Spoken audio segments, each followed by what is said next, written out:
This is the Right Now podcast with Sarah Werner. Episode 97, Permission to Suck.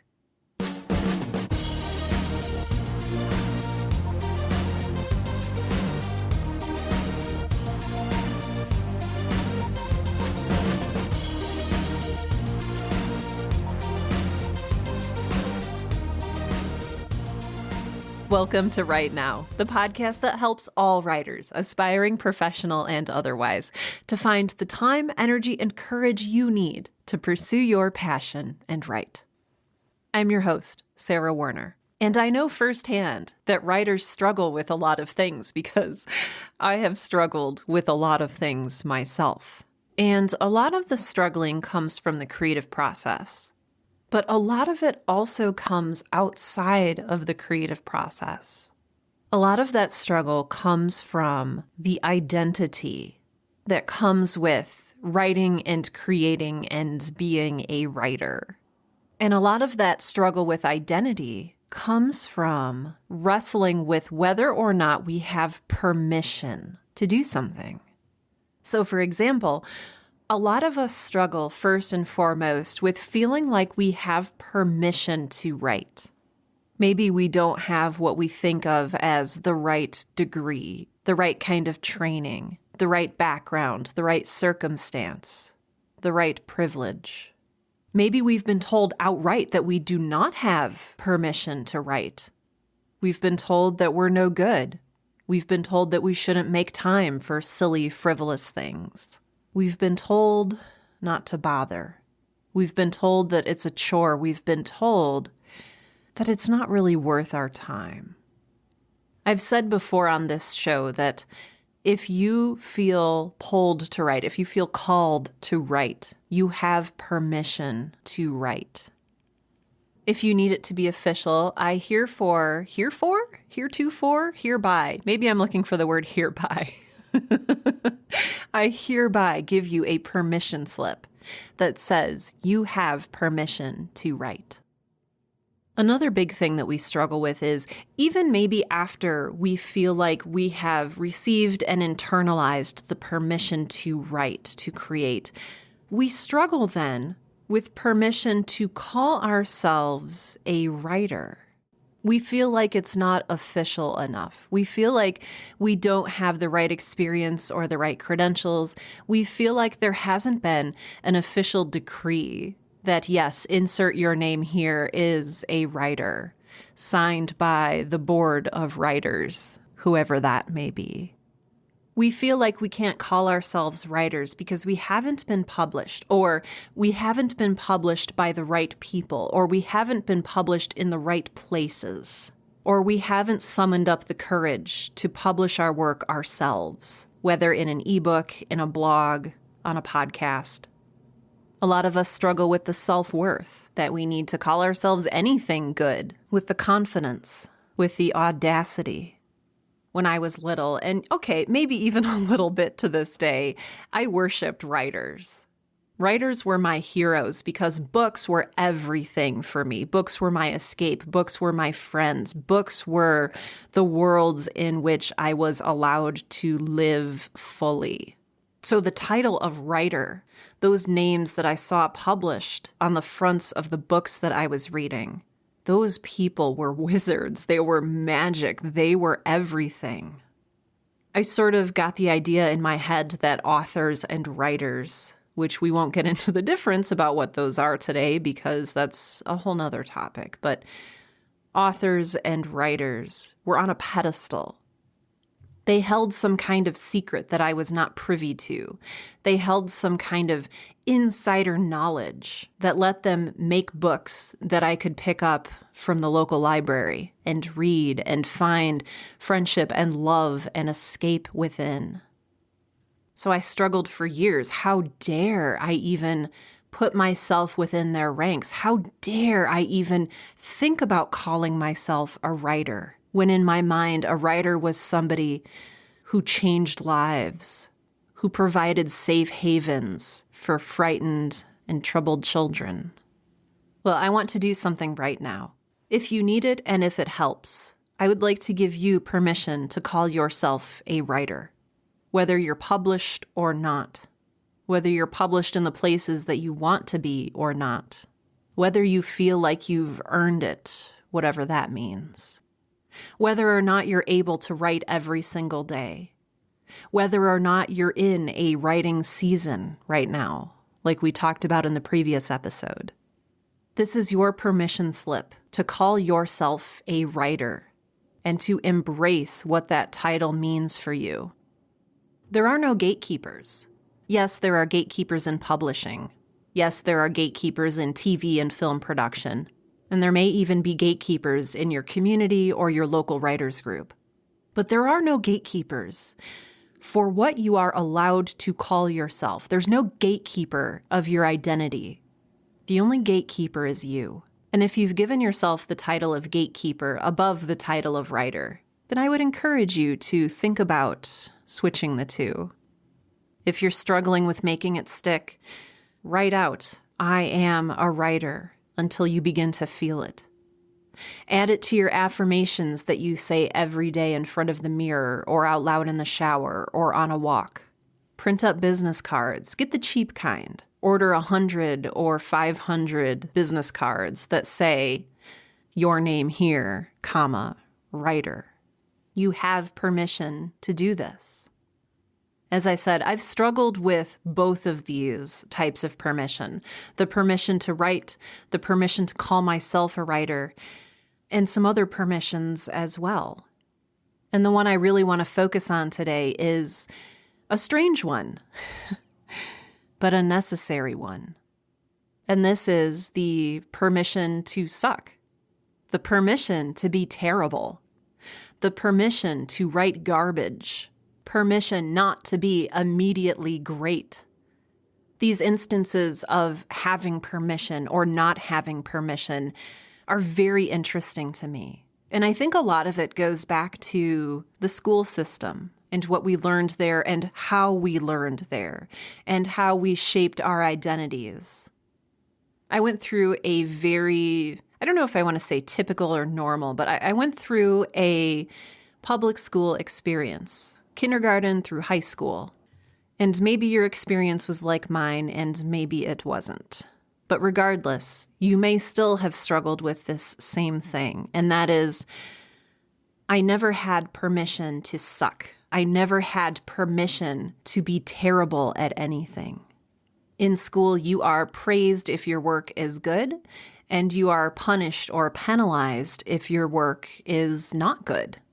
And this grading system follows us through our entire lives, through school, through college or other training programs if you go through those, to the workforce, to even volunteer positions and community work. When you're in kindergarten or first grade or preschool or wherever you are at the time, you are encouraged to color in the lines, to make pretty things, to be good. If you color outside of the lines, if you spell poorly, if your handwriting doesn't look fantastic, if you are bad at math, you aren't told, "Oh, well, that's okay." No, you're given a poor grade, or you're chastised, or you're gently encouraged to do better next time. And it becomes this performance. It becomes inauthentic when we are expected to create or produce something and have it be good and beautiful and brilliant on the first try. No one ever told me, "Sarah, it's okay if you're not good at this." I always just experienced disappointment. "Come on, you can do better." "Wow, I really expected more of you." Maybe you've heard these things too. Maybe you experienced love and grace and permission to be bad at things, but a lot of us didn't. And so a lot of us struggle today when we're not immediately good or perfect at something. We feel like we don't have permission. We feel like we don't have time. We feel like we don't have space to mess up. We feel like we can't mess up. Or if we do, we will face consequences with a capital C. A failing grade, a trip to the principal's office, a difficult conversation with our boss or manager, a loss of income, a loss of a scholarship because we're not performing up to the expectations of the A+ grade. But here's the thing. Here's the truth. We don't start out immediately wonderful at anything. There are people who start out passably good at things. There are people who learn very quickly. But there is a process of becoming. There is a process of growing and thriving and succeeding. They don't begin with perfection or even greatness. They come over time. And we can't get to that place without practice. We can't get to that place without a period of becoming and growing and probably sucking at something. I know a lot of writers are frustrated when they sit down to write and what they write, the material that they write, doesn't match the picture, the feeling, the expectation that they had in their head. They don't just sit down and dash off something perfect. But that, I feel, is often the expectation that has been set for us. I need to get an A on the test. I need to win the race. I need to be a semifinalist. Growth and success and even greatness don't start off with us being perfect. They come from us riding through disappointment, through guilt and shame and frustration and despair. They come from us, being terrible at something, sucking at something, and then forgiving ourselves for sucking and moving forward into our own. We need, I think, to be told that it's okay not to be perfect immediately when you start out at something, and indeed, it's questionable whether we can be perfect at all. We can be good, we can be great even, but I think perfection will always elude us. Malcolm Gladwell has very famously said that it takes 10,000 hours to master a craft. I'm not entirely sure that's true. I haven't done the math myself, but I feel like it's a good and healthy perspective. It's not 10 hours or 100 hours of writing. It's 10,000 hours. And those first hours, those first 10 hours, those first 100 hours, even those first 1,000 or 5,000 hours might not be any good. And that's okay. That's okay. It's probably, again, frustrating and disappointing, but it's okay. And you have permission to take that journey.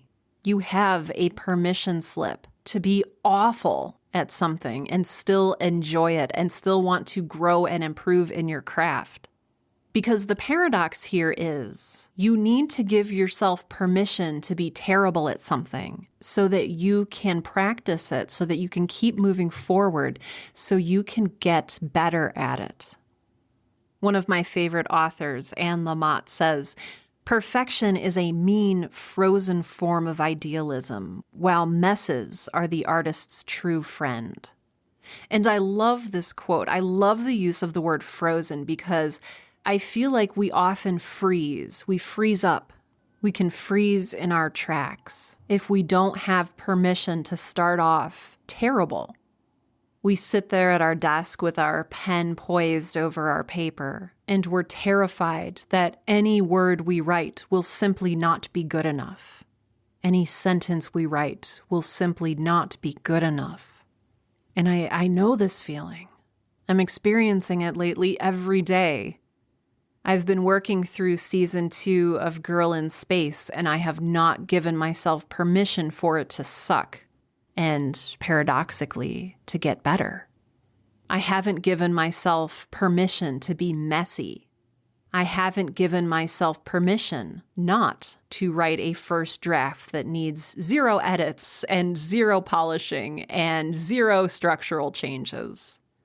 I went into this season 2 of this project pressuring myself to have this first draft come out perfect and fully formed and brilliant. But as I move forward with the project in its mean, little, frozen, idealistic state, I'm realizing I need to be more gracious with myself. I need to give myself permission to suck and to let go of the rigidity that comes from having to make something perfect or great or even good on the very first try. Author C.J. Cherry says, "It is perfectly okay to write garbage as long as you edit brilliantly."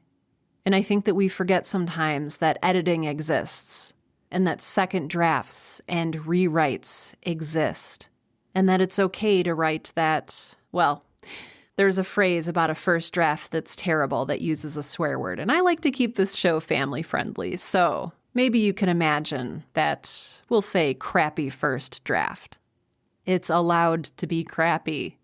And it's maybe better if it is, because that's how you learn. That's how you grow. That is the only way we move forward. It's a paradox and it's a frustrating one, but you have to give yourself permission to be terrible at something so that you can grow, so that you can move forward, so that you can create something truly good. You have permission to suck. You have permission to write a crappy first draft. You have permission to write garbage. Did you know? Because I didn't. My husband and I have been reading Keep Going by Austin Kleon, which I think I've talked about before on this show, but a chapter we were reading a couple weeks ago suggested that you make something terrible just for the fun of it. And so that is my encouragement to you this week. Give yourself permission to make something really terrible. And terrible can mean whatever you want it to mean. Just allow yourself freedom and grace in your creating. Afterward, if you don't want anyone to see it ever, you can crumple it up. You can even burn it. You can do what you need to do to make sure it never sees the light of day. Or if you don't completely hate it, you can start the editing process. You can rewrite it. You can make a second draft. You can work with it and make it good. The secret is no writer is perfect. Even the writer whose name is on the front of your favorite book. That writer went through multiple drafts. That writer has a copy editor and a structural editor and probably some other people in there as well. Beta readers, writers group members, advisors, friends, family. There's always one name on the front of a book, or two if it's co-written, but more than one person is responsible for the goodness within that book. And you'd better believe that that author was not born perfect. That author started off with permission to suck, permission to not be fantastic, permission to grow and to become and to succeed and to thrive. So I want to make sure that I extend to you today, if you're willing to accept it, a permission slip for the permission to suck. Permission to go into your project and not be frozen in fear or gripped by perfectionism. Permission to make a mess. Permission to explore how the words work together and how your characters interact with each other and how their motives shape their actions. You have permission to become. You have permission to grow. You have permission to thrive. And those can only come once you've given yourself permission to be awful, to forgive yourself for being awful, and to move forward into that growth and that becoming and that goodness. The Right Now podcast is made possible by the beautiful and generous support of my patrons out on Patreon. Patreon is a secure third-party donation platform that allows donors to donate $1 per episode, $2 per episode, $200 billion per episode, whatever you feel is appropriate and, feasible for you. If you would like to become a patron, you can go out to patreon.com. That's patreon.com/Sarah Rae Werner, all one word. And that's spelled SARAHRAEWERNER. And I would like to give special thanks today for patrons Amanda Dixon, Julian Vincent Thornburg, Laurie, Leslie Madsen, Regina Calabrese, Sean Locke, Susan Geiger, TJ Brick, Tiffany Joyner, Leslie Duncan, Ricardo Lugo, and Sarah Lauzon. Thank you all so much for your kind and generous gifts. You help me pay for hosting costs. You help me pay for other costs associated with producing this podcast, including transcripts for everybody to make sure that the show stays accessible. So thank you. Thank you so much for everything you do. I truly appreciate it. Again, if you'd like to become a patron, you can go out to patreon.com, or you can visit my website, sarahwerner.com. That's sarahwerner.com. Navigate to the show notes for today's episode number 97, and click the link that says support this podcast. It'll take you out to Patreon and you can set things up there. So if that's something you feel moved to do today, I greatly appreciate it. If you don't have the finances right now to support the podcast, that's totally fine. Another way you can support the show is to just tell a friend about it. Word of mouth is the best way that this podcast gets spread. So yeah, if there's a writer in your life, if there's a creator in your life who you think could benefit from this show, let them know about the Right Now podcast. Send them a link, encourage them to subscribe, send them to my website, whatever works best for you. You know, speaking of this podcast, the 100th episode of the Right Now podcast is coming up, you know, after only like 5 years because I've been inconsistent in some parts. And I would love to know what would make for a meaningful and interesting 100th episode for you. I've had listeners suggest I have people call in and I play clips of listeners on the show. I've had some people, one person in particular, say I should just talk about something I've always secretly wanted to talk about for like an hour. And I was like, oh man,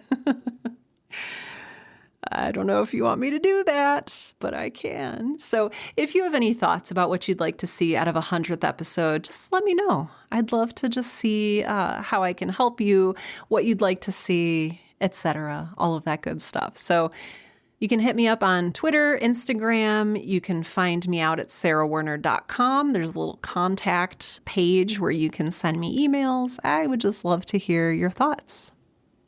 I would also love to hear your thoughts about today's episode. I would love to know, do you feel like you have permission to write? Do you feel like you have permission to call yourself a writer? Do you feel like you have permission to suck at writing? And do you feel like that's a good thing? I realize that not everyone might agree that this is a good idea to give yourself permission to be terrible at something. So I would love to hear your thoughts. Again, if you like, you can leave a comment out at the show notes for today's episode, out at sarahwerner.com, episode 97. Or if you want, you can just let me know your thoughts on Twitter, Instagram, other places on social media. I would love to see your thoughts and have a discussion. If you'd like to join a larger community of writers and creators, I invite you to join me on Wednesday and Friday nights. At 7 p.m. Central, I do a live stream create-along. So bring your work in progress, make a cup of tea or coffee, or bring something a little bit stronger if you prefer. Bring some snacks. And join us. I go live in the Facebook group, I Am a Writer with Sarah Werner. So if you're a member of that, you have access to these live streams for free. You can also join us. I am now out on twitch.tv/Sarah Ray Werner. So if you want, you can watch there for free as well. Again, they're always free. They always will be free. Just come on out and join us. It's a great community. We talk a little bit about writing. We dive into a 45-minute to 1 hour creative session.